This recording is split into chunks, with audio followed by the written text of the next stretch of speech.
Hey, Crystal Maiden here, and this is Key Cavern. It's called that because it has the most keys out of any dungeon in the game.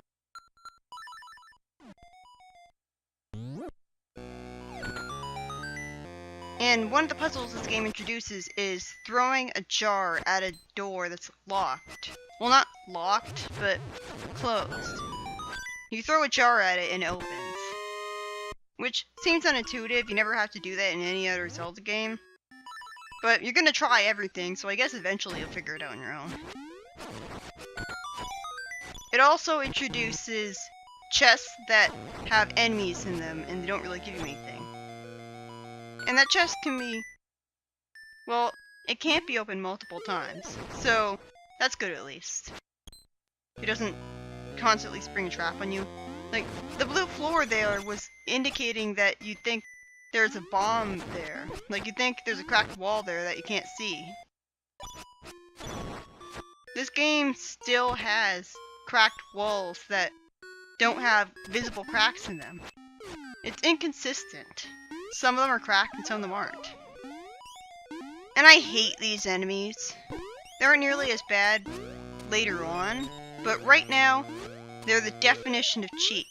The only way you can hope to attack them is if you jump towards them and do the spin attack at exactly the right time and hope that you manage to hit them. If you kill the enemies in that room, you'll get the small key. Every room in every direction from that room gives you a small key. And the room to the south of that staircase is pointless. All it gives you is a small key. And if you hit the crystal switch, then you'll be able to get the stone beak and another item that's not mandatory to beat the game. These enemies can be annoying. I hate how you hit the sword and it knocks them back. At least their shield doesn't seem to be that big of a problem. It seems to be just there for decoration, I don't know. I came in here to get bombs, and because the guide told me to. It's another pointless room. And see, you can defeat those guys, but it's really tricky. Lots of annoying conveyor belts here. If you jump while on them, they're not that much of a problem though. I like the music that plays here, but again, I got a piece of power, now I can't hear it. The piece of power makes you move faster than you normally would, which can kind of throw you off in the platforming sections. For the most part, it's pretty good though. It just barely makes you move faster though. If you get damaged enough when you have either the Guardian Acorn or the piece of power, then you lose it. So it's kind of a... you can take advantage of them in boss fights, but you have to make sure you don't get hit too much. They don't last forever though, they will eventually run out on their own. There were 2 cracked walls leading to the same room, so I guess I wasted a bomb then. Because I could have used only one.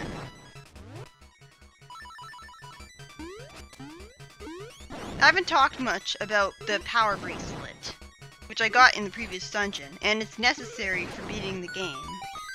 The annoying thing about the power bracelet is that it controls differently than it really should, because what you do is that you press and hold the button in front of something that you can lift up, like a jar or a rock. You can't lift up bushes for some stupid reason, even though you could do that in every other Zelda game. So you hold down the button in front of something you can pick up, and then you press back on the control pad. So if you're facing one way, you press the opposite direction, and that's how you pick it up. You don't just press the button and then immediately lift up the jar. Oh no, that would be too convenient and quick. And I love how that path led me to a dead end, so I wasted my time. That's fun. I feel like I wasted my time there too, because all it gave me was 50 rupees, which I don't need.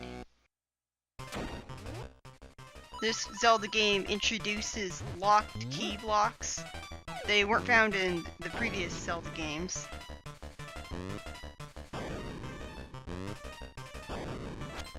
A good glitch with this mini-boss is that after killing one of them, you can walk out of the room and come back in, and the other one will be gone. It doesn't work if both of them are still alive, though. These enemies are not as annoying as the Dodonkos in Zelda 1, because you can actually throw bombs into their mouths. But they're still pretty annoying. At least they move slower than the Dodonkos in Zelda 1, although they look inferior to them. They move slower and... see? That's the glitch. Pretty awesome, huh? Kinda intuitive, though. They move slower and they only move for a little bit and then they stop and then they start moving again. The cool thing about the bombs is that if you pick it up, then it resets its bomb counter. So you can just keep on picking up the bombs over and over again, and it'll keep on being useful forever. So you can just, like, if you picked it up too early, like if you use it too early, then you don't have to worry too much. Although it's weird that you have to hold down you have to press the bomb button to pick up the bomb, which is annoying, although it's better than requiring you to use the power bracelet to pick up a bomb. Because you have to use the power bracelet to pick up anything in this game. You always have to equip it if you want to pick anything up. You can't just press A, no matter what item you have equipped, and then lift it up. Because the Game Boy and Game Boy Color didn't have the L and R buttons. Those enemies feel really cheap. Like, they're guaranteed to hit you with their explosions. And you have to wait for them to blow up before you can progress. The physics of the Pegasus boots are really weird and wonky. In A Link to the Past, when you were charging up a dash, you couldn't move. You stood in one spot. In this game, you can move very slightly left and right and forwards. And it's easy to do that by accident. And you saw how much trouble I was having just getting that key to the east of the entrance to the dungeon. It shouldn't be so hard to just dash in a straight line from where you're standing and just keep on moving straight, you know? And that's really cheap. Thank goodness that's the only time you're expected to dash jump in the platforming section. And I hate how you bounce upwards constantly when you land on those spikes. It's like you landed in lava. In the boss in Wind Waker. And great. They have a text box message for those things too. You can only break them by dashing through them with the Pegasus boots. You don't move nearly as fast with the Pegasus boots in this game as you do in Link to the Past. I still think they're fast enough that I like using them though. This key is usually pointless, because, well, first off, it's not likely that you'll need the key by the time you get there, and you'll probably have the Nightmare key by the time you get there. So you have to dash into the wall to make this boss appear. This is the most annoying boss in the game, and perfectly represents how annoying it is using the Pegasus boots. So you attack him, and then he splits into... well, he's not split into two yet. He looks like this, and that's when you're expected to dash into him, between the two eyes. But the problem is, I'm just trying to dash in a straight line, but I get knocked back, and then I'm all of a sudden to the left or right of where I started out. That's stupid. Link to the Past wouldn't do that. That is so stupid. Why can't I just always be in the same position? In Link to the Past, you dash into a wall, you get knocked back exactly the same position you were when you started. In this game, you constantly have to adjust your position left and right when dashing into something, because you don't stay in the same position as you did before. It's not good enough to attack the eyes themselves. You have to dash into the exact center bit, and that's kind of hard when every time you try to dash into it, you get knocked a little to the right. You can't just stay in the center while doing nothing. Why did they change the controls like that? You're better off being in the air when they land, because they'll create an invisible shockwave and shake the screen, and it'll stun you and make you vulnerable to getting hit. It's impossible to skip getting a heart container from a boss because you have to get it to progress to the next room. It's just like in A Link to the Past. So you can't do a 3-heart run at this game. Which will annoy people who like doing challenge runs of the game. I don't really mind it though. Although I still oppose it on principle. Like, you should have the option if you want to skip it. See, this is a perfect example. It's a wall that's cracked, but you can't see the cracked. That's Zelda 1 all over again. You can't see how many pieces of hearts you have by pressing start and looking at the menu. The only way you know how many pieces of hearts you have is to remember. Because you get a piece of heart and then it shows you how many pieces of hearts you have. Like, it shows you if you have a third of the amount that you need to get a new heart container. But you can't pause the game and see a piece of heart symbol showing you how many you need for the next heart container. Which is really bad interface design.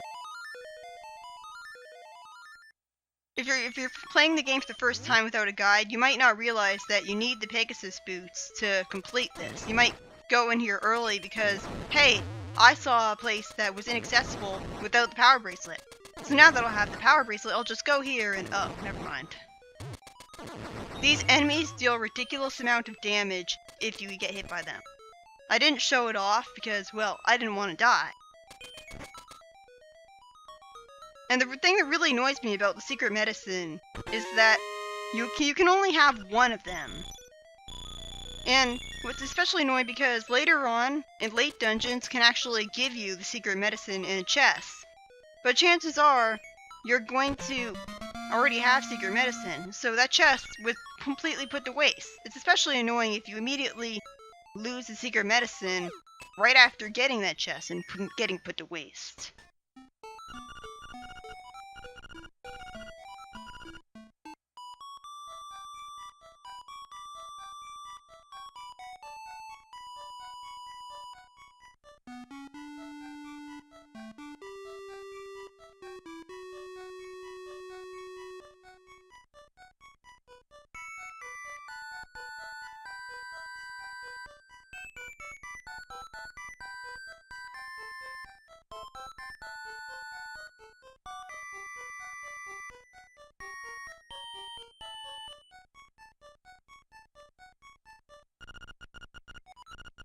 This song is mandatory for beating the game.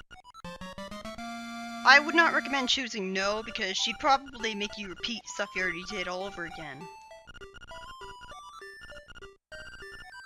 She says that you should keep practicing it, but that doesn't really mean anything gameplay-wise. You don't have to keep on playing it or you'll lose it. That would suck. But yeah, I hate how you have to constantly equip the Pegasus.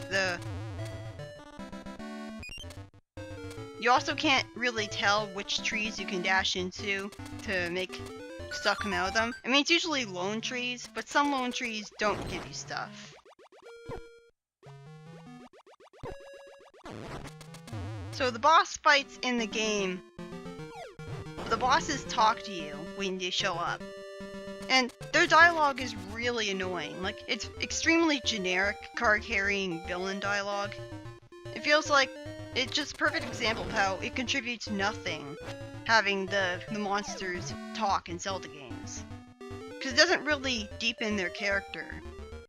It literally all it does is portray them as a villain when, you know, we already know that they're villains. We already know that they're evil. And the dialogue of the bosses is really annoying and irritating. And sometimes I imagine them saying in a really annoying screechy voice, especially the clown boss of Dungeon 2. This is Animal Village. I bet you weren't expecting to see a concept like this in a Zelda game. The NPCs look all fuzzy and stuff. It's kind of weird that animals of completely different species are living together in harmony instead of trying to eat each other. I guess they're anthropomorphic animals, like in Sonic games. They don't look as anthropomorphic though. I love the music that plays here. The music in May Village sort of sounds like a heavily remixed version of Zelda's Lullaby, which you hear when you rescue Zelda into the past. Houses with pools inside them? Since when does that happen? Like, seriously, is there any example? I mean, okay, bathtubs are pools inside of a house.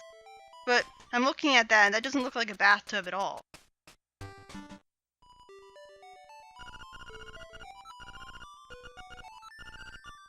This NPC is completely pointless.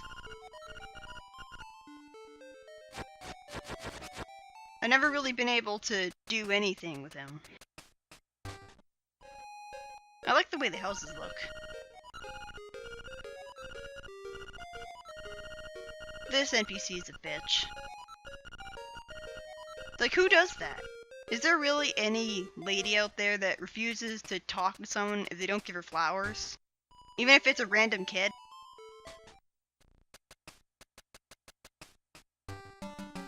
That house won't be important until later.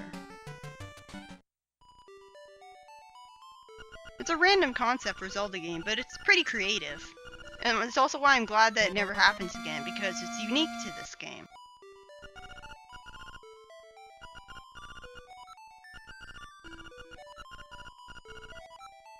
Okay, this is what confuses me.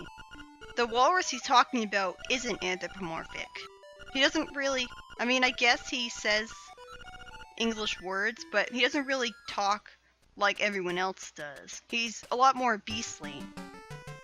So, where's the line? Like, there's a regular sort of animal, and then there's normal, then there's anthropomorphic animals.